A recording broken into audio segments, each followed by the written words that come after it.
कब उसकी खोज होगी? नहीं कोई बता रहा है, नहीं चर्चा चल रही है। संभल में क्या चल रहा है आप देख लीजिए, मस्जिदों के नीचे खुदाई हो रही है। अरे भई ब्राह्मण होगा तो ब्राह्मण लिखो ना कि वैदिक ब्राह्मण। तो जैनी को क्यों घुसेड़ दिए? और जैन है तो फिर ब्राह्मण को क्यों घुसेड़ रहे हो? हाँ, नहीं तो विष्णु के तो पैर पे भेगू पैर मार दे रहा था, लात मार दे रहा था। अब ये साकेत में भी एक पूर्वाराम है, इसमें संदेह नहीं किया जा सकता कि ये मठ का निर्माण भी उसी ने करवाया था। भारत में ऊँट से भरीपूर्ण बताइए, अयोध्या में ऊँट से भरीपूर्ण ये तो रेगिस्तानी इलाके में होना चाहिए, वहाँ पे क्या कर रहा है? नमस्कार दोस्तों, स्वागत है आप सभी का अनटोल्ड हिस्ट्री में। दोस्तों जैसा कि आप जानते हैं, पर क्या आपको उसका इतिहास पता है? क्या आपको पता है कि वहाँ पे कभी राम मंदिर था भी कि नहीं था? अगर नहीं था तो वहाँ पे क्या था? क्या आज से 1000 साल पहले, 1500 साल पहले, 1200 साल, 1300 साल पहले जो विदेश से लोग वहाँ पे आए थे, उन्होंने जब उसको देखा था, नालंदा यूनिवर्सिटी में पढ़ाई करने वाले वहाँ से जो ज्ञान लिए हुए जो शोधार्थी थे, वो सब उन जगहों पर गए थे, तो उन्होंने क्या देखा था? फिर अलेक्जेंडर कर्निघन जिन्होंने भारत का इतिहास लिखा है, जिन्होंने सबसे ज़्यादा मेहनत की है, जो भारतीय इतिहास के लिए अमर कहे गए हैं, उन्होंने उसके बारे में क्या लिखा? क्या आपको इसके बारे में जानकारी है? नहीं जानकारी है? तो इस पर मैंने बड़े खूबसूरत प्रेजेंटेशन दी है, आइए उसको अंतिम तक आप सुनिए और सुनकर आप खुद कंक्लूड कीजिए कि हमारे इतिहास को किस तरह से दबाया जा रहा है, ख़त्म किया जा रहा है और झूठी कथा कहानियाँ गढ़कर कुछ वर्चस्ववादी लोग उस पर कब्जा जमा रहे हैं, उस पर अधिकार जता रहे हैं, जबकि ये सारा का सारा भारत के जो SC ST OBC बहुजन लोग हैं, उन लोगों का है, ये बुद्ध धर्म का है, सम्राट अशोक का है और ये इस देश के कण कण का है, पर इसको काल्पनिक चीज़ों से ओतप्रोत करके कुछ वर्चस्ववादी लोगों के द्वारा कब्जा किया जा रहा है। तो इस प्रेजेंटेशन को आप अंतिम तक सुनिए। मैं बार बार एक बात कहता हूँ, चाहे आप मेरी बातों से सहमत हो या मेरी विचारधारा से आप सहमत हो या नहीं हो, लेकिन सच जानने का अधिकार आपको भी है, इसे कोई छीन नहीं सकता है। आप मुझे लाख गालियां देते हो या हाँ प्यार करते हो, लेकिन जो सत्य है वो आपके लिए सत्य है। मैं बुरा हो सकता हूँ, अच्छा हो सकता हूँ, लेकिन सत्य तो सत्य है। तो हमें सत्य को जानना होगा। कहीं ऐसा तो नहीं है कि हमारे बाप दादों की प्रॉपर्टी, हमारे बाप दादों की पुरातात्विक चीजों को ही हमसे ही उसको सेक्रीफाइस करवाया जा रहा हो, कुर्बानियां चढ़ा दी जा रही हो हमारे आंखों के सामने, कि अगले 50 साल बाद, 100 साल, 200 साल बाद जब साइंस एंड टेक्नोलॉजी और ज़्यादा हाई फाई होगी, जो दूध का दूध और पानी का पानी निकाल कर फेंक देगी, वो जब पुरातत्व को निकाल कर छीछा लेदर करेगी और तब हमारे बच्चे पूछेंगे कि बाप दादो आपके सामने हमारी जो जमीनें थी, पुरातत्व थे, आपके आंखों के सामने आप ही से उसको कोड़वाया जा रहा था, कुछ और बनाया जा रहा था और आप कहाँ थे? क्या कर रहे थे? क्या आप कायर थे? भगौड़े थे? क्या थे आप? उस समय तो ना कोई मुगल था, ना कोई अंग्रेज था, आप क्या कर रहे थे? तो इसीलिए इस सवाल जब पूछेंगे, लानते जब हम हमारे ऊपर आएंगे, हमारे ऊपर जो हम वाली पीढ़ियां पूछेंगे, उससे पहले है कि हम जब मरने से पहले उस सत्य को जान जाए कि हमारा इतिहास क्या था। वो सुकून भरी आपकी जिंदगी होगी जब आप ये बात जान जाएंगे कि हमारा इतिहास एक्चुअल में क्या था, हमारे सामने क्या परोसा जा रहा है। यहाँ पे जो भी बातें होती हैं, जो भी प्रेजेंटेशन होती हैं, जो भी डिबेट्स होती हैं, इसका उद्देश्य साइंटिफिक टेम्परामेंट को इंकरेज करना है। और जो कोई भी बाहर से वक्ता आते हैं, वो जो भी अपनी बातें रखते हैं, वो उनकी अपनी रिस्पॉन्सिबिलिटीज होती है। तो हम यहाँ पे बात करेंगे कि भारत का एक्चुअल जो अयोध्या है, जो आज का साकेत है, उसके बारे में इतिहासकारों का क्या कहना है और उसका इतिहास क्या रहा है। तो शुरुआत करते हैं अलेक्जेंडर कर्निघन से, क्योंकि भारतीय इतिहास को लिखने में उनका जो रोल है, सही इतिहास लिखने में उनकी जो खोज है, वो अतुलनीय है। कोई माई का लाल टक्कर नहीं दे सकता है। वो अमर हो गए हैं, भारत के इतिहास में अमर हो गए हैं। भले ही वो अंग्रेज थे, लेकिन भारत के इतिहास में जिस तरह से बुद्ध को याद किया जाएगा, सम्राट अशोक को याद किया जाएगा, बाबा साहब फूले, सबको जिस तरह से याद किया जाएगा, उसी तरह से जब भारतीय इतिहास की बारी आएगी तो अलेक्जेंडर कर्निघन हमेशा के लिए अमर गिने जाएंगे। तो उनकी किताब आ चुकी है, इंग्लिश में पढ़ना इंग्लिश में पढ़ सकते हैं। मैं आपके सामने यहाँ हिंदी अनुवाद भी लेके आया हूँ, ताराराम जी ने अनुवाद किया है और यहाँ पे उन्होंने क्या लिखा है, किस तरह से पहचान की थी अयोध्या की पहचान किस तरह से की थी, क्योंकि जो ब्राह्मणिकल स्क्रिप्चर्स हैं वो तो बहुत सारे दावे कर रहे थे। उन्होंने तो अंग्रेजों के समय में कब्जा करके रखा हुआ था कि ये हमारा अयोध्या है। और एक ब्राह्मण ने तो अलेक्जेंडर कर्निघन से बताया कि रामायण में तो बकायदे ये लिखा हुआ है कि ये जो साकेत है यही आज का अयोध्या है। उसमें तो केकई से चर्चा चल रही है। केकई का पिता अश्वजीत हैं और वो ये बताते हैं कि दशरथ, साकेत का राजा दशरथ। अब ये आप इसे समझ सकते हैं कि साकेत की चर्चा भी उत्तरकांड में आई है, जिसको ये लोग बार बार कहते हैं कि बाद में मिलावट किया गया है। अरे भैया, तो जो बाद में मिलावट किया गया है तो तुमने क्या साकेत नाम सुन के मिलावट कर दी क्या उसको, जबरदस्ती बताने के लिए कि यही हमारा अयोध्या है, यही हमारा अयोध्या है? यही बताने के लिए मिलावट करती थी क्या? तो खैर हम यहाँ आगे बढ़ते हैं, देखें क्या इतिहास में क्या गुल रहा है, क्योंकि भारत में तो बहुत सारे यात्री आए हैं पढ़ने लिखने के लिए। उन्होंने उस जगह को विजिट किया। विजिट करने के बाद से क्या लिखा वो हम देखेंगे। पहले अलेक्जेंडर कर्निघन महोदय ने क्या कहा है वो हम एक बार देख लेते हैं। तो अलेक्जेंडर कर्निघन महोदय ने तय किया था कि विशाखा ही साकेत है और वही अयोध्या है। जो ब्राह्मणिकल सिस्टम ने जो अयोध्या प्रचारित कर रखा था वो दरअसल कोई और नहीं है बल्कि साकेत है, विशाखा है। जबकि वाल्मीकि रामायण हम ओपन करते हैं तो पता चलता है कि ब्राह्मणवादी जो लेखक है उसका, जो भी वाल्मीकि रामायण कंपाइल कर रहा था, वो कंफ्यूज था। उसको पता ही नहीं था कि अयोध्या कहाँ है। वो एकदम इधर उधर भाग रहा था, मतलब मैनी काट रहा था। मैनी समझते हैं ना, बेचैनी शरीर में है उसके, उसको पता ही नहीं चल पा रहा है कि यार है क्या। कभी लिख देता है बालकांड का जो 5वां चैप्टर है उसमें क्या लिखता है, एक झलक दिखा देता हूँ। आप लोगों को दिखाया तो हूँ ही, लेकिन एक झलक इसलिए दिखा देता हूँ ताकि लोगों को ये पता चल सके कि उसने क्या लिखा था उसमें सच्चाई है भी कि नहीं है। क्योंकि उससे आपको ये पता चलेगा कि वाल्मीकि रामायण का जो लेखक है उसको खुद नहीं पता है कि अयोध्या कहाँ पे है। ऐसे लग रहा है कि जैसे किसी बड़े कब्जे की तैयारी चल रही है कि हम इसको बता देंगे और तो हमारा ही हो जाएगा। तो इसमें वो क्या बताता है मैं दिखा देता हूँ आप लोगों को, देख लीजिए आप लोग। हाँ, ये रहा। तो ये वाल्मीकि रामायण है, गीता प्रेस गोरखपुर। एक नज़र बस दिखाऊंगा फिर आ जाऊंगा उस पे अलेक्जेंडर कर्निघन पे।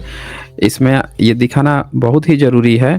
5वां चैप्टर है बालकांड का और इसमें जब वो चर्चा करता है राजा दशरथ द्वारा सुरक्षित अयोध्यापुरी का वर्णन। अब इसमें जब वर्णन कर रहा है अयोध्या का तो ये 6 नंबर श्लोक में 5 नंबर में देखिए क्या लिखता है, कौशल नाम से प्रसिद्ध एक बहुत बड़ा जनपद है। अब कौशल बता रहा है जो सरयू नदी के किनारे है। सरयू नदी भारत में आज तक मिली ही नहीं कहीं पे। पता चला अलेक्जेंडर कर्निघन महोदय ने इन सारे जगहों ने जब पता लगाया था तो क्या पता चला। अच्छा, उससे भी पहले आप ये देखिए 1 और 2 और 3 में क्या लिखता है, यह सारी पृथ्वी पूर्व काल में प्रजापति मनु से लेकर, मनु का वंशज है राम, दशरथ मनु का वंशज है वाल्मीकि रामायण के अनुसार, तो अब तक जिस वंश के विजयशाली नरेशों के अधिकार में रही उन्होंने समुद्र को खुदवाया था। और जिन्हें यात्रा काल में 60,000 पुत्र घेर के चलते थे, देखिए समुद्र खुदवा दिया था। कहानी गढ़ रहा है, उसको पता ही नहीं है कि समुद्र कैसे कोई खुदवा सकता है। तो उसने अयोध्या यहाँ पे बता दिया। यहाँ बोलता है कि बहुत बड़ा जनपद है सरयू नदी के किनारे। सरयू नदी भारत में कहीं पाई ही नहीं गई। तो जब इन्होंने पता लगवाया, देखिए यहाँ पे क्या लिखता है, इन्हीं इक्ष्वाकु वंशी महात्मा राजा। इक्ष्वाकु वंश भारत में 2री-3री सदी के बाद आया है, पहले नहीं था। ईसा पूर्व इक्ष्वाकु नाम नहीं, वो भी इक्ष्वाकु होता है ईख से, जहाँ पे ईखें बहुत सारी बोई जाती हैं, इक्ष्वाकु होता है। इसी तरह से इन लोगों ने क्या किया था, ओक्काक शब्द था त्रिपिटक में, उसको उठा के इन्होंने इक्ष्वाकु घोषित कर दिया, बुद्ध से जोड़ दिया था, कोई रिलेशन ही नहीं था। तो इसमें इसको पता ही नहीं है कि है क्या। ये देखिए क्या लिखता है, 7 नंबर में लिखता है, शोभाशाली महापुरी 12 योजन लंबी, 3 योजन चौड़ी है। वहां बाहर के जनपदों में जाने का विशाल राजमार्ग है। जगह नहीं बता रहा है कहाँ पे, बस गाए जा रहा है, इधर उधर मैनी काट रहा है। और आगे तो जो बात बोलता है, अब ये देखिए 9 नंबर, अमरावती से, आपको पता है जो आंध्र प्रदेश है वहाँ पे भी अमरावती है, मुंबई अमरावती है जगहों पे बुद्धिस्ट जगह है, उससे तुलना कर रहा है। देवराज इंद्र के अमरावती, बुद्धिस्ट राजा को इंद्र कहा जाता था। वेन सॉन्ग ने बड़े डिटेल्स में लिखा है कि जो हर्षवर्धन राजा थे, इंद्र अपने को मान के चलते थे, हम इंद्र हैं, तब बुद्ध की प्रतिमा निकाल कर जुलूस निकलवाते थे। मैं इंद्र हूँ, अपना बच्चा जो कुमार था उसको ब्रह्मा की तरह वेशभूषा बना देते थे कि हम दोनों तो भक्त हैं बुद्धा के। तब निकलता था, इंद्र कहा जाता था बुद्धिस्ट राजाओं को। उनके अमरावती से यहाँ तुलना चल रही है, दशरथ अयोध्यापुर, ये देखिए।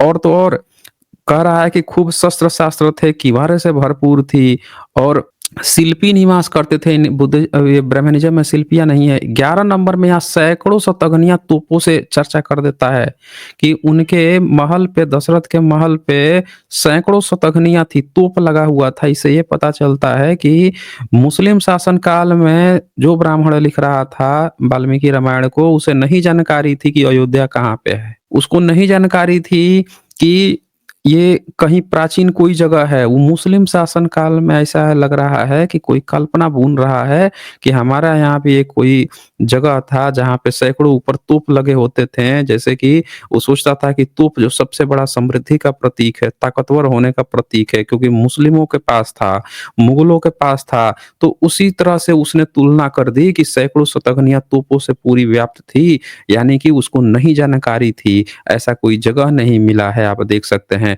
और उससे भी खास बात क्या है कि जो भारत के भाषा इतिहासकार हैं, भाषा वैज्ञानिक है डॉक्टर राजेंद्र प्रसाद सिंह, वो जब हमारी स्ट्रीम पे यहाँ पे आए थे, आप लोगों को याद होगा, छठ से पहले हम लोगों ने स्ट्रीम की थी, उसमें उन्होंने एक बड़ी अच्छी बात बताई थी, बोली थी कि ऊंट जो है वो भारत के लिए विदेशी है, इसीलिए ऊंट का पर्यायवाची भारत में नहीं मिलता है। ऊंट का पर्यायवाची खोजते रह जाएंगे क्योंकि ऊंट का प्रयोग भारत में नेग्लिजिबल है।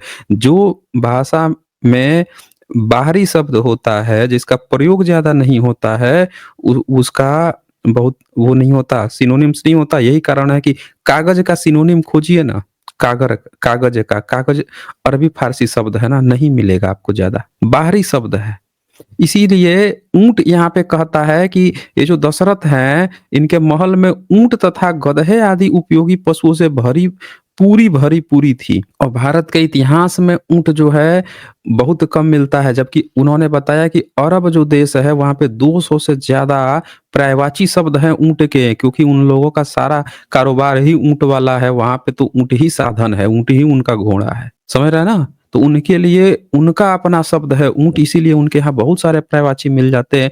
भारत में ऊंट से भरीपूर्ण, बताइए अयोध्या में ऊंट से भरीपूर्ण, ये तो रेगिस्तान इलाके में होना चाहिए, वहां पे क्या कर रहा है। तो मैं आपको सिर्फ ये इसलिए दिखाया ये बालकांड का कि जहाँ पे चर्चा आती है इनके अयोध्या की, तो वाल्मीकि रामायण का जो लेखक है वो खुद कंफ्यूज है, उसको नहीं जानकारी है कि वास्तव में उसका कहाँ पे है। ऐसा दिखा रहा है कि कहीं रेगिस्तानी इलाके में है, कभी दिखा दे रहा है कि कहीं कोई राजपूताना का तो इलाका नहीं है कि वो लोग भी तोप महल पर रखते थे, उसको नहीं पता है, नहीं जानकारी है उसको। फिर सरयू नदी की चर्चा कर रहा है, जो भारत में कभी कोई नदी ही नहीं पाई गई है। जो घाघरा नदी है उसी के 1-2 किलोमीटर एरिया को जबरदस्ती सरयू कह दिया जाता है। सरयू नाम की नदी कोई भारत में पाई नहीं जाती है। आगे भी घाघरा, पीछे भी घाघरा, बीच में के पोर्शन को कह दो सरयू, यानी कि उसको बना दिया गया है एक काल्पनिक जगह। क्या आपको नहीं लगता है कि एक बुनियाद खड़ी करिएगी, ये अयोध्या है और नदी का नाम हम खुद से रख लेंगे। नदी घाघरा मतलब अयोध्या से पहले जो नदी बह रही है उसको घाघरा कहा जा रहा है, बाद में बह रही है उसको भी घाघरा कहा जा रहा है। अब बीच का हम जबरदस्ती फिट करना है ना कि यही यही सरयू है, हम कह देंगे नदी है ना, नाम हम कर दें, नाम बदल दिए भाई, ये है सरयू, यही बस यही जगह है। नहीं पता है वाल्मीकि रामायण के लेखक को, तो अलेक्जेंडर कर्निघन महोदय क्या करते हैं, प्राचीन किताबों को उठाते हैं, वो उठाते हैं वेन सॉन्ग के नोट्स को उठाते हैं, वो फाहियान के नोट्स को उठाते हैं और क्या बोलते हैं कि फाहियान के सांची के विशाल राज्य, फाहियान ने एक चर्चा किया था एक जगह का, उस जगह का नाम था सांची। और उसका जो उन्होंने बताया था जब वो यात्रा कर रहा था श्रावस्ती कान्यकुब्ज उनके बीच में, तब उनको जगह मिला था सांची। अब वही सेम चीज जब फाहियान वेनसोंग जब यात्रा करता है तो वहां से वो मिलता है, मिलान करते हैं, तथ्यों को मिलान करते हैं। बड़ा कंफ्यूजन हो रहा था सब सारे इतिहासकारों को कि अयोध्या है क्या, क्या अयोध्या की चर्चा नहीं की है। अयोध्या नाम तो कहीं आ ही नहीं रहा है। तो जब अयोध्या नाम नहीं आ रहा है और ब्रह्मनिज़्म तो कह रहा है, उसकी किताबें कह रही हैं कि भाई यही अयोध्या है, यहीं पे तो हमारे राम जी थे, ये थे, वो थे। अब पहचान जारी है। फिर श्रीलंका की किताबें उठाते हैं कर्निंघम महोदय, वहाँ से खोजते हैं कि भारत में कोई अयोध्या तो मिल जाए, मिलता ही नहीं है भारत में अयोध्या। जबकि भारत के कोने-कोने, चप्पे-चप्पे से बुद्धिस्ट की किताबें जो हैं एक-एक प्रमाण दे रही थी, एक-एक चीज़ बता रही थी, हर जगह बता रही थी, ब अयोध्या ही नहीं मिल रहा था। अब कन्फ्यूजन में कर्निंघम महोदय, हमको कहाँ ये सब बता रहे हैं कि सरयू नदी है, सरयू नदी भी ये घाघरा को कह दे रहे हैं सब सरयू नदी। कोई अयोध्या बता दे रही है कहाँ पे भाई? तब उन्होंने बड़े डिटेल्स में खंगाला और इसीलिए कहा जाता है कि वो भारत के इतिहास में अमर हो गए। तब उन्होंने बताया कि फाहियान ने जिस सांची का ज़िक्र किया है, दरअसल उस समय वो सांची नाम हुआ करता था, वो अयोध्या है। और फिर कहते हैं वेनसोन के समय में उस जगह का नाम विशाखा था। विशाखा का जो ज़िक्र किए हैं वो दरअसल अयोध्या है। और फिर उन्होंने डिस्टेंस की जो माप थी, थोड़ी बहुत कभी-कभी दिशा भ्रम के कारण से गलतियाँ हो जाती हैं, तो उस कारण से भी थोड़ा लोगों को परेशानी आ रहा था, उस प्रॉब्लम को भी उन्होंने सॉल्व किया। लिखते हैं अथवा हेनसोंग के विशाखा की स्थिति के संबंध में अधिक कठिनाई का अनुभव किया गया है, परंतु मैं संतोषजनक ढंग से यह दिखाने की आशा करता हूँ कि दोनों स्थान ब्राह्मणों के साकेत अथवा अयोध्या के समान हैं। अब वो बताते हैं कि ये जो ब्राह्मण आजकल जो बता रहा है कि साकेत है, अयोध्या है, वो दरअसल फाहियान का सांची और वेनसोंग ने जिस विशाखा जगह का जिक्र किया है उसकी बात चल रही है। अब कैसे उन्होंने पता लगाया वो मैं आपको दिखा देता हूँ। दरअसल दोनों लोगों ने क्या बता रखा था, एक कॉमन बात दोनों लोगों ने बता रखी थी और वो कॉमन बात थी बुध से। ये देखिए, अब मुझे दिखाना है कि फाहियान की सांची ही वेनसोंग की विशाखा नगरी थी तथा दोनों ही साकेत अथवा अयोध्या के अनुरूप थी। मैं पहले आप लोगों को लोकेशन जो ट्रेस है वो बता रहा हूँ, ताकि आप वो ट्रेस कर लें कि उन दोनों ने जो ज़िक्र किया है, क्योंकि अयोध्या नाम नहीं था ना उस समय, साकेत नाम था। जब नाम होगा तब तो पता चलेगा कि वो जगह है। अब उनके समय में कुछ और नाम था, उस नाम का ज़िक्र कर दिए हैं और आज के डेट में नया नाम बदल के बैठा है। ऐसे ही आपको एक और जानकारी की बात बता दूँ, अकबर के अकबर के समय में और जब अलेक्जेंडर कर्निंघम महोदय आए थे, तब क्या किया ब्रह्मनिज़्म ने, इन लोगों ने एक अफ़वाह उड़ाई कि अकबर का ये जो महल है ना संगम के किनारे, ये प्रयाग नाम है इस जगह का, और ये हमारे एक ब्राह्मण ने ना अपना सैक्रिफाइस दिया है इस किला को बनाने के लिए। अकबर बना रहे थे, किला बनता नहीं था। नहीं किला बनता था तो क्या होता था कि किला टूट जाता था। अब ऐसी लगातार परेशानी हुई तो हमारे एक ब्राह्मण ने तय किया कि मेरा नाम प्रयाग है, मैं अपनी बलि चढ़ाऊँगा, यहाँ पे नींव में अपने खून से सींचूँगा और महाराज झूले लेलाही आप लीजिए, आप तशरीफ़, मतलब आपका तो ना वो महल तैयार हो जाएगा और मैं सैक्रिफाइस, एक शर्त रहेगी, मेरे नाम से इस जगह को जाना जाएगा। मतलब ये अफ़वाह उड़ा रखी थी। अलेक्जेंडर कर्निघम महोदय ने कहा ऐसी बेतुकी बातें कर रखे हैं, जबकि प्रयाग नाम ऑलरेडी वेनसोंग ने अपने नोट्स में दर्ज कर रखा है। मतलब 7वीं सदी में इस जगह को बुद्धिज्म ने ऑलरेडी प्रयाग कह रखा था।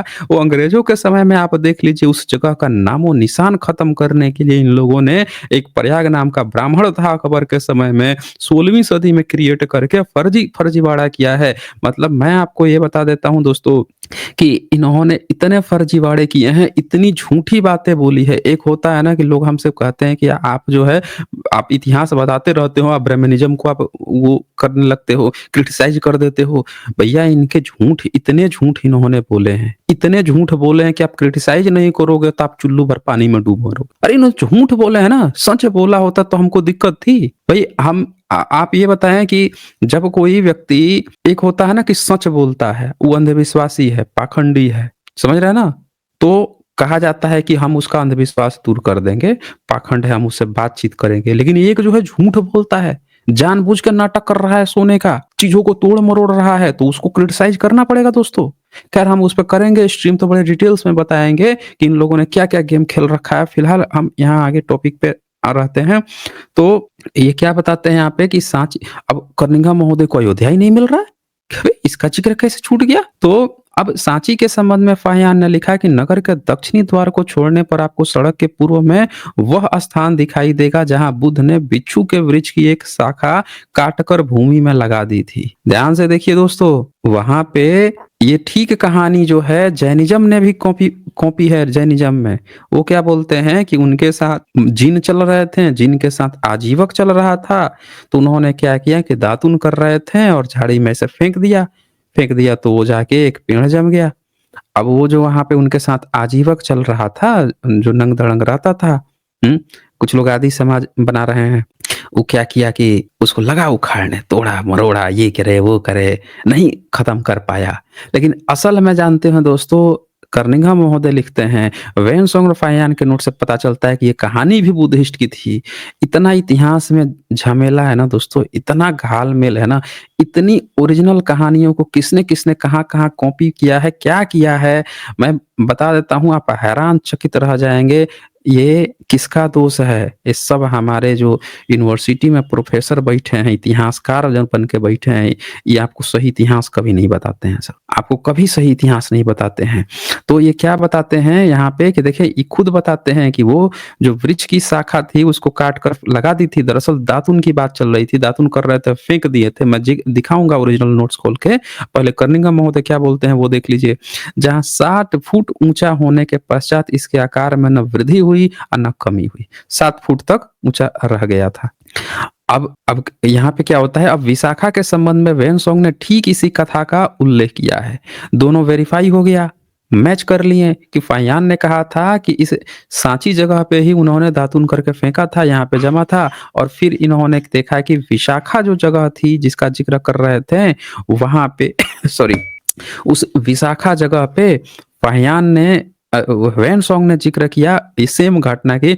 अब उनको पता चल गया कि यार जगह एक ही है, दोनों समय में या तो नाम बदल गया है, या 200-300 साल में तो आप जानते हैं नाम थोड़ा बहुत बदल जाता है, इस कारण से पहचान में नहीं आ रहा है। तब उन्होंने चिन्हित कर दिया कि अच्छा ये सेम जगह है।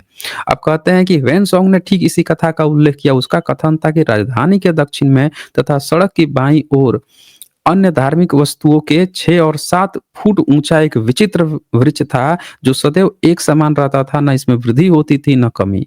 यह महात्मा बुद्ध का प्रख्यात दातुन वृक्ष है। देखिए कहा ना मैंने, दातुन वृक्ष है, जिसके संबंध में आगे चलकर लिखूंगा, परंतु यह मुझे उत्पत्ति, ऊंचाई एवं स्थिति के संबंध में इस वृक्ष के दोनों विवरणों में अत्यधिक समानता का उल्लेख करने की आवश्यकता है। तो वो पूरा डिटेल्स में जो है कह के फिर कहते हैं, मेरे विचार से उपयुक्त विवरणों की समानता के कारण इस बात में संदेह नहीं रह जाता कि फाहियान और सांची वेन-सॉन्ग की विशाखा नगरी थी। तो जो सब लोग कंफ्यूज हो रहे थे, तो कर्निघा महोदय ने उन सारी चीजों को उठा के और तब बताया कि ये कैसे सांची ही जो आज जिसको साकेत कहा जा रहा है, वो दरअसल इतिहास में उसका नाम सांची था। वेन-सॉन्ग के समय में उसका नाम विशाखा पड़ गया था। अब बोलते हैं, जहां तक विशाखा एवं हिंदुओं के साकेत नगर की अनुरूपता का प्रश्न है, मैं अपने प्रमाणों के मुख्य रूप से निम्न बातों पर आधारित करता हूँ। प्रथम यह कि विशाखा जो बौद्ध इतिहास की सभी स्त्रियों में सर्वाधिक बुद्धिस्ट लड़की थी, वो श्रावस्ती के धनाढ्य व्यापारी, और आप जानते हैं कि इतिहास में जितने बनिए थे, वो सब के सब जो है बुद्धिस्ट थे। तो मृगर के पुत्र से उसकी शादी होती है, वो खुद साकेत की निवासिनी थी, साकेत की रहने वाली थी लड़की। फिर द्वितीय, हेनसोंग के अनुसार बुद्ध ने विशाखा में 6 वर्ष व्यतीत किए थे। 6 साल जो है बुद्ध जो है वहाँ उस जगह पे साकेत में, जो आज का अयोध्या है, 6 साल रहे थे।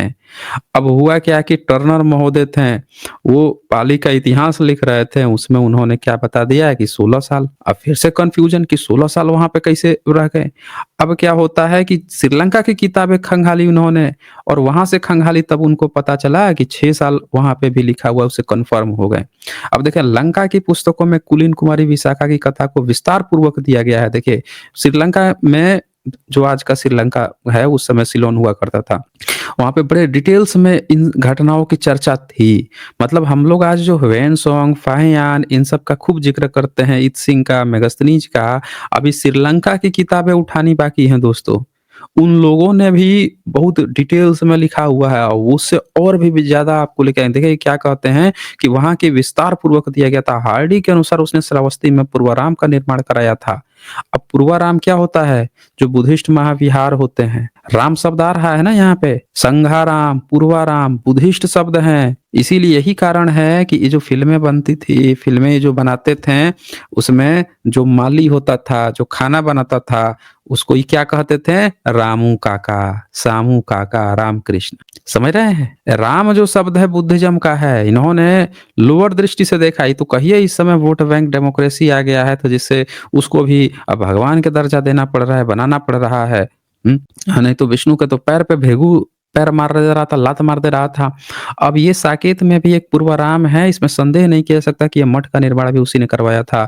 तो ये पूरा सारा डिटेल्स देके और ये साबित करते हैं कि आज का जो साकेत है दरअसल वो कुछ और नहीं है, बल्कि बुध का ही वो जगह है, वही विशाखा है और वही सांची है। फिर यहाँ पे ये बोलते हैं वर्मा की ऐतिहासिक पुस्तकों में से, अब वर्मा की किताब से मैच कराते हैं तो वहां से भी पता चलता है कि 16 एवं 6 वर्ष बताया गया और अंतिम संख्या वेनसोंग दी गई संख्या से ठीक ठीक मैच कर गई। अब इससे अधिक ठोस प्रमाण और क्या हो सकता है कि ये दोनों ही ऐसे स्थान थे जहां बुध इस समय ठहरे थे, अर्थात श्रावस्ती एवं साकेत, विशाखा एवं साकेत एक ही स्थान के नाम थे। उससे पता चल गया उनको कि विशाखा और साकेत जो है, जो फाहियान का जो विशाखा है, जो वेनसोंग का साकेत है या अयोध्या है, दोनों एक ही है। और ये जो ब्रह्मनिज्म जिस साकेत की चर्चा कर रहा है वो दरअसल बुद्धिज्म का विशाखा सांची है। समझ रहे हैं ना? तो अब ये आगे वो बताते हैं फिर यहाँ से कि अब उन्होंने ब्राह्मणों से जानकारी ली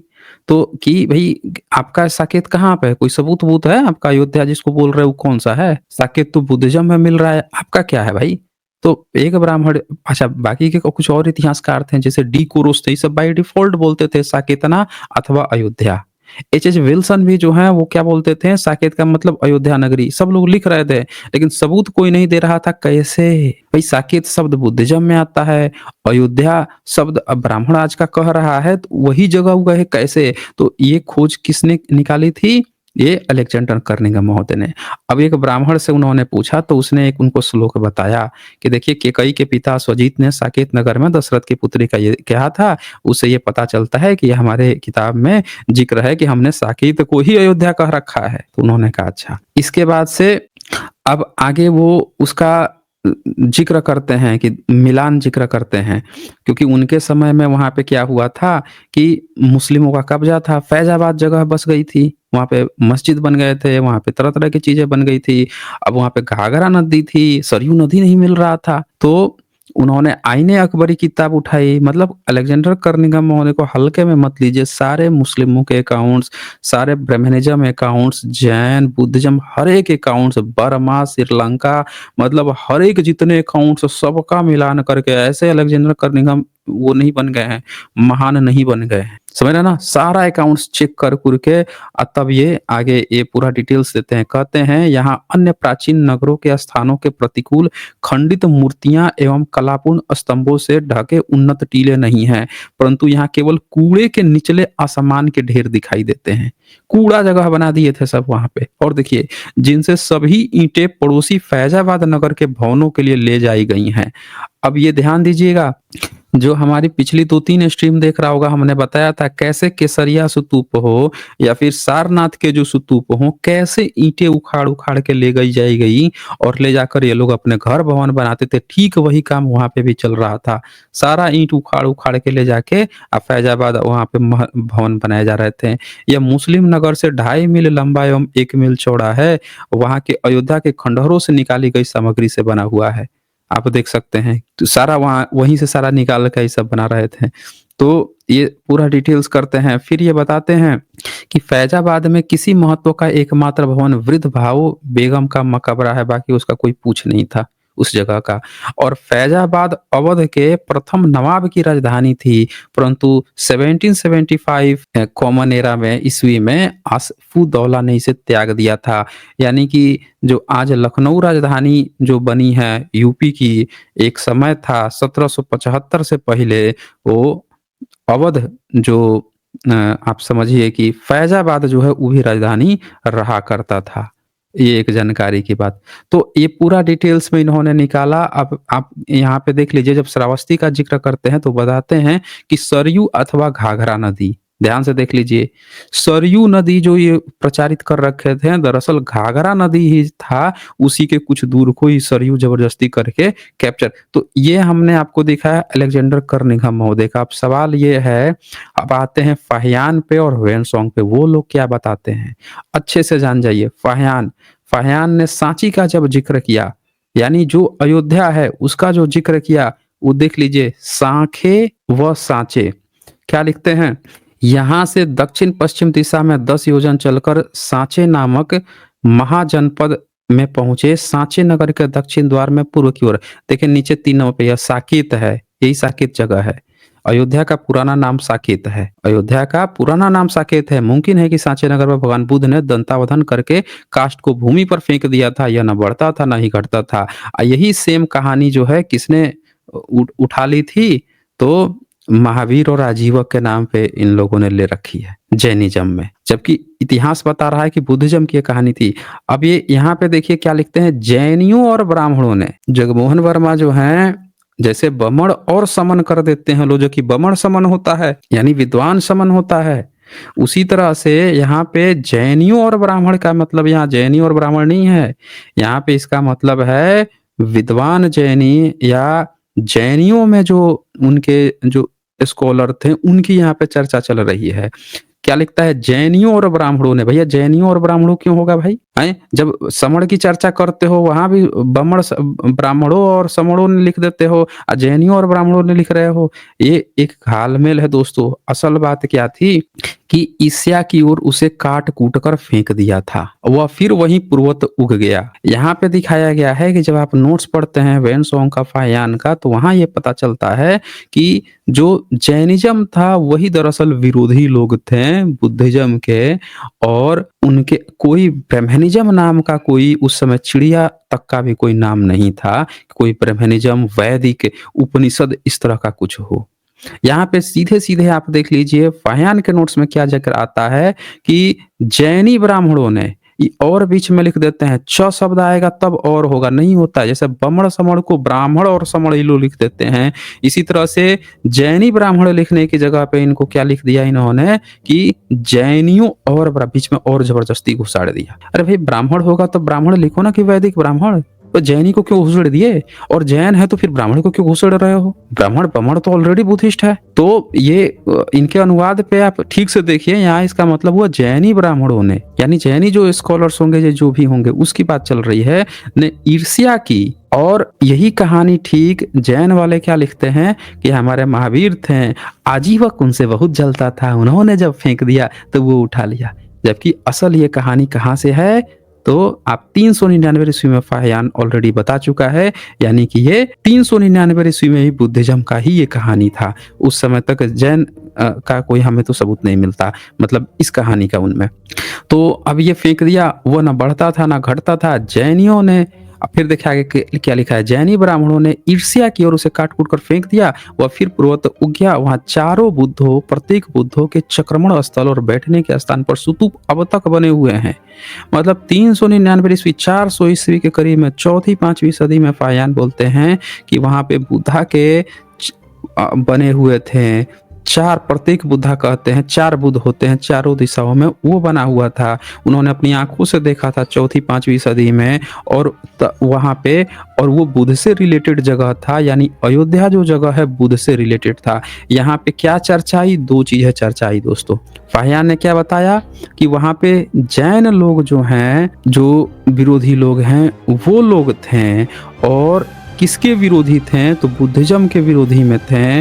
उनका कुछ अपना पंगा चल रहा था, वो चीज था। वैदिक ब्राह्मण की कहीं चर्चा नहीं आई है, समझ रहे ना? अनुवादक ने बस थोड़ा सा यहाँ पे जैनी और ब्राह्मण दो लिख दिया है, जो गलत है। मैं आपको बता दूंगा कि कैसे ये गलत है, जैनी ब्राह्मण होना चाहिए।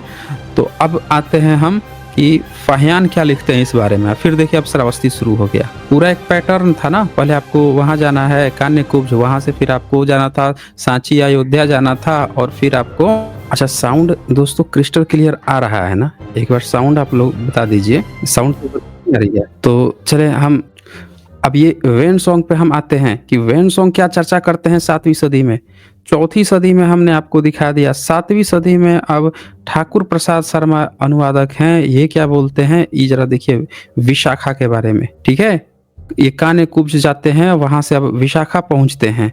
और ये देखिए नीचे 1 नंबर नोट्स में लिखा भी हुआ है, कर्निघन महोदय निश्चित करते हैं कि यह प्रदेश साकेत है, फाहियान का सांची है, जो ठीक अयोध्या या अवध के सदृश है। अब ये क्या बताते हैं कि ये 4000 ली और राजधानी 16 ली है। अन्नादि इस देश में जिस प्रकार अधिक होते हैं, उसी प्रकार फल फूल की बहुतायत है।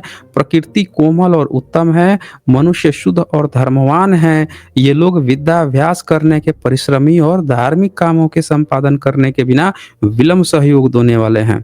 तो आपने देखा फाहियान ने क्या जिक्र किया कि प्रत्येक बुद्ध की मूर्ति थी और जैनी लोगों से संघर्ष की चर्चा किए थे। कोई 20 संघाराम 3000 भिक्षुओं के सहित है और हीनयान बौद्ध धर्म की सम्मितीय संख्या का प्रतिपालन करते हैं, थेरवादी लोग हैं।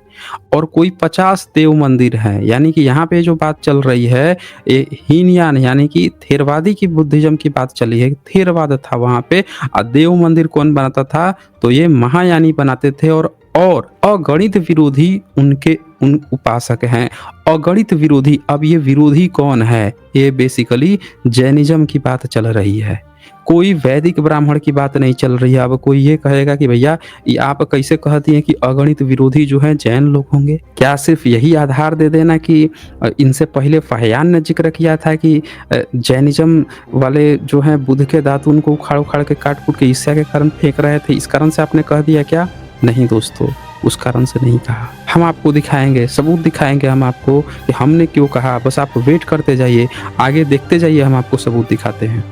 तो यहाँ पे अभी भी कोई वैदिक का या राम मंदिर का कहीं जिक्र नहीं आया दोस्तों, कि उस समय का जो विशाखा सांची था, जो आज का अयोध्या या साकेत बना है, वहाँ पे कोई राम मंदिर था, राम की मूर्ति। बताइए, फाहियान ने 399 ईस्वी 400 ईस्वी के 408 ईस्वी में वहाँ पे बुद्ध के प्रत्येक बुद्धा की मूर्ति देखी, वो बुद्ध से रिलेटेड थी। और यहाँ पे आप देख सकते हैं कि थेरवादा का आप देख रहे हैं कि यहाँ पे इतने सारे भिक्षु लोग हैं। तो ये विरोधी लोग कौन है वो भी अभी मैं बताता हूँ। फिर कहते हैं नगर के दक्षिण में सड़क के बाईं ओर एक बड़ा संघाराम है। इस स्थान में देवाश्रम अरहत ने सिंह सिनलन नामक ग्रंथ लिखकर इस बात का प्रतिवाद किया कि व्यक्ति के रूप में अहम कुछ नहीं है। बुद्धिज्म की बहुत सारी शाखाएं थी। तो देवाश्रम अरहत हैं, वो सिंह सिनल लिखे हैं कि इंसान जो होता है उसमें अहंकार अहम जो है वो क्या चीज है, मतलब वो कुछ नहीं है। और एक दूसरा अरहत थे गोप अरहत। तो बुद्धिज्म में ना डिबेट, आपको पता ही है, बुद्ध ये धरती जो है बुद्ध की धरती है, डिबेट की प्रणाली थी।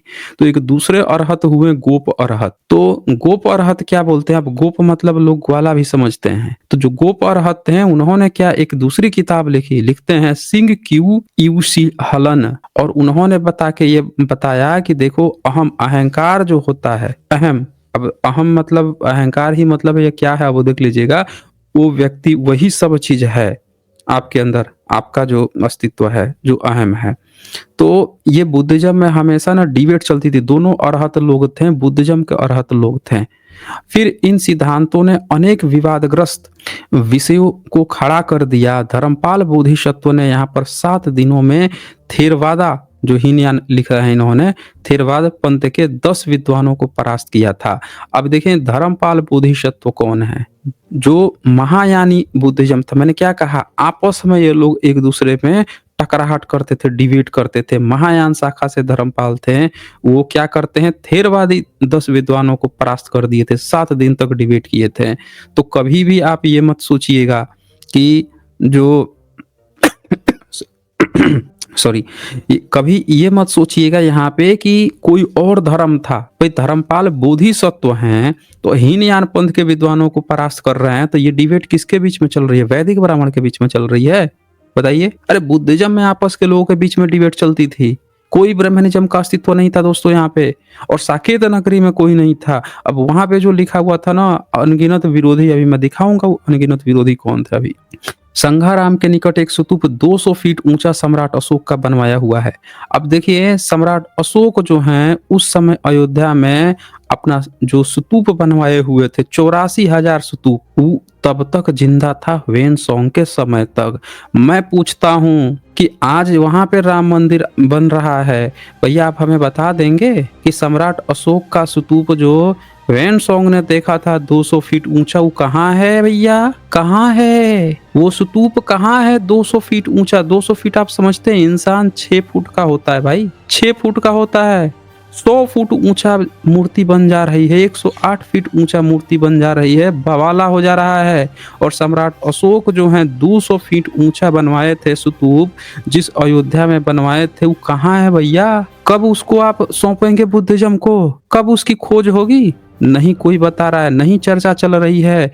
संभल में क्या चल रहा है आप देख लीजिए, मस्जिदों के नीचे खुदाई हो रही है मंदिर की, लेकिन ये सारा क्लियर कट यहाँ पे लिखा हुआ है कि बुद्धिज्म ने क्या क्या बना के रखा था, उसके ऊपर कितने देवी देवता के मंदिर बन गए हैं, क्या बन गए हैं, किसने कौन से धर्म स्थल। हम तो कह रहे हैं मस्जिद बना है तो मस्जिद भी बुद्धिज्म को सौंपो, अगर मंदिर बना है तो मंदिर भी बुद्धिज्म को सौंपो, क्यों नहीं सौंपा जा रहा है भाई, हैं। तो ये देखें यहाँ पे क्या लिखता है कि प्राचीन काल में तथागत बुद्ध ने 6 वर्ष तक यहाँ निवास और धर्मोपदेश किया था। ये जो 6 वर्ष की चर्चा की है वैनसोंग ने, ये बर्मा से भी कन्फर्म हुआ, श्रीलंका से भी कन्फर्म हुआ है, और अनेक मनुष्यों को अपना अनुयायी बनाया था। तो ये सब लोग आप अपनी आंखों से देख सकते हैं कि वैनसोंग ने यहाँ पे बताया था 200 फीट ऊंचा सम्राट अशोक ने स्तूप बनाया था। तथागत बुद्ध खुद 6 साल वहां पे रहे थे, साकेत में रहे थे, इसीलिए वो जगह बहुत ज्यादा इम्पोर्टेंट है। कोई राम की चर्चा नहीं आई है, न कोई किसी उसकी चर्चा आई है। फिर आगे कहते हैं स्तूप के निकट ही एक अद्भुत वृक्ष 6-7 फीट ऊंचा लगा हुआ है। अब उनके पास में ही स्तूप के निकट वो जो वृक्ष लगा था, इसीलिए सम्राट अशोक ने वहां पे वो बनवाया था। ये जो दातुन वाली बात थी ना कि बुद्धा दातुन किए थे, फेंक दिए होंगे, जम गया होगा, तो सम्राट अशोक ने जितने भी जगह स्तूप बनवाए थे बुद्ध की स्मृति में ही बनवाए थे। जहां पे बुद्ध के पैर रखे थे, उनके पैरों के जो निशान थे, उस समय तो नहीं होंगे सम्राट अशोक के समय में, लेकिन जब आपको पता होगा कि यहाँ पे कभी बुद्ध पधारे हैं तो उस जगह को चिन्हित करके उन्होंने इतने बड़े बड़े स्तूप खड़ा कर दिए थे। तो इसीलिए अब उसी के नजदीक वो जो पेड़ था, 6-7 ऊंचा पेड़ था, कितने ही वर्ष व्यतीत हो गए, परंतु वह ज्यों का त्यों बना हुआ है, न घटता है न बढ़ता है।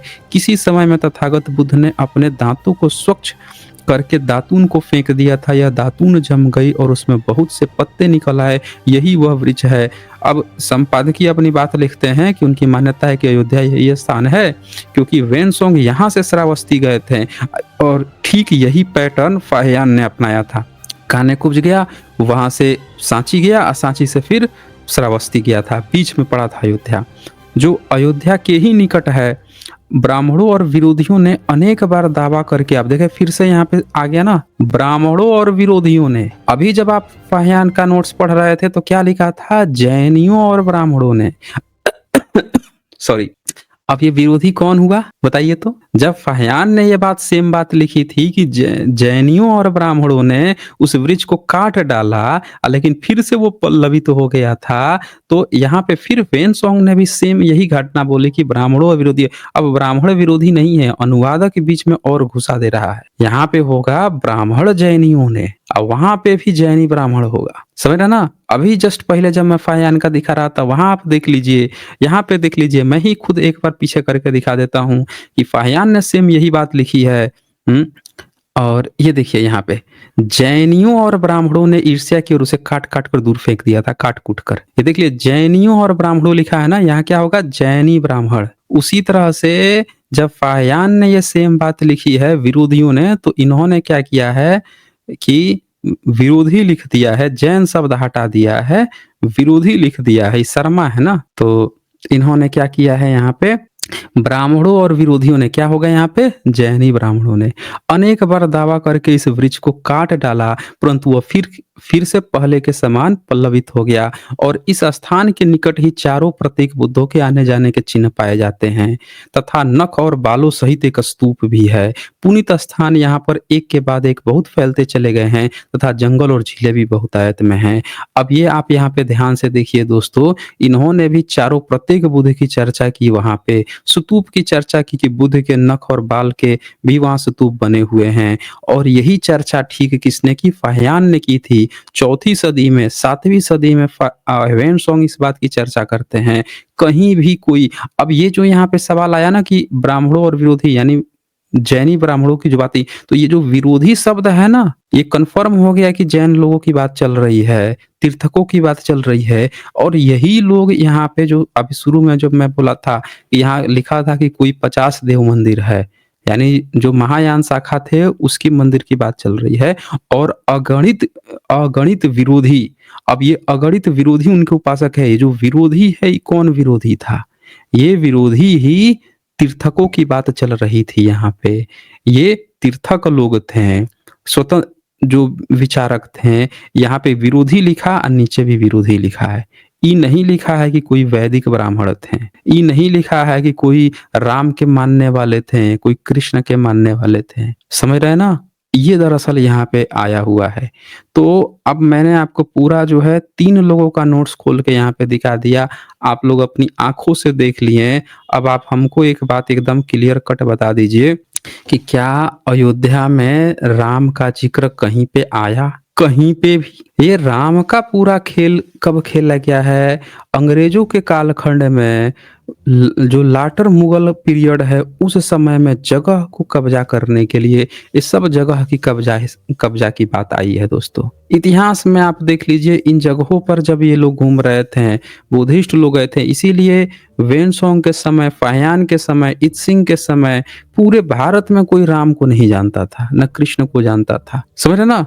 जो जानते भी थे वो जातकों के राम जानते थे। ये वाल्मीकि का कोई रामायण नहीं जानता था, ये राम मंदिर का कोई जिक्र नहीं था। स्तूप बनाने का जिक्र आ गया कि 200 फीट ऊंचा स्तूप सम्राट अशोक ने बनवाया था। अब सवाल ये है कि आज की डेट में जो मंदिर बना है, तो भैया आप हमें बता दीजिए कि सम्राट अशोक ने जो स्तूप बनाए थे, जो वेनसोंग बोलता है कि वहां पे बुद्ध के जो स्तूप बने थे नख के बाल के, वो सब कहाँ है भाई? आप जो है त्रेता युग का 17 लाख साल पुराना राम मंदिर, राम का जन्म खोज लिए।